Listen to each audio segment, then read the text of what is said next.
बिहार की राजनीति में एक बार फिर बयानबाजी तेज हो गई है।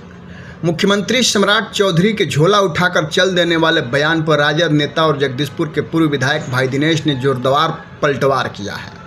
भाई दिनेश ने सीधा सवाल पूछा है कि आखिर सम्राट चौधरी बताएं कि उन्होंने अपने राजनीतिक जीवन में कब झोला लेकर जनता के बीच संघर्ष किया था। भाई दिनेश ने कहा कि बिहार की जनता आज बेरोजगारी, महंगाई, भ्रष्टाचार और बदहाल शिक्षा, स्वास्थ्य व्यवस्था जैसी गंभीर समस्याओं से जूझ रही है।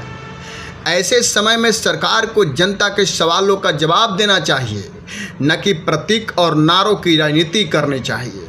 उन्होंने कहा कि झोला केवल एक सामान नहीं बल्कि संघर्ष, त्याग और जनता के बीच रहकर लड़ाई लड़ने का प्रतीक है।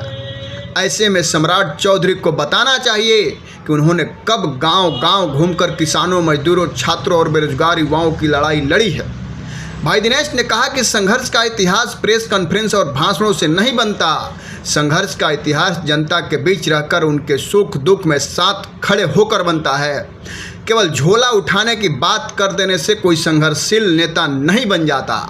राजद नेता ने सरकार पर हमला बोलते हुए कहा कि बिहार का युवा रोजगार मांग रहा है, किसान अपनी फसल का उचित मूल्य मांग रहा है, लेकिन सरकार जवाब देने के बजाय राजनीतिक नाटक करने में व्यस्त है।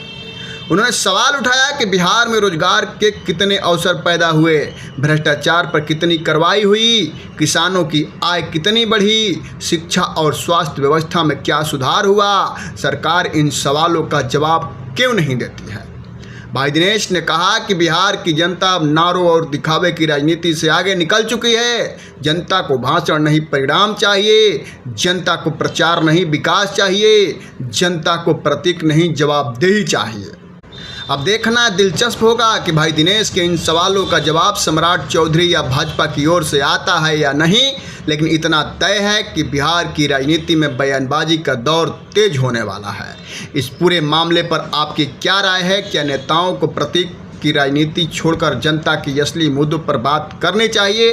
कमेंट बॉक्स में ज़रूर अपना राय दीजिए। नमस्कार।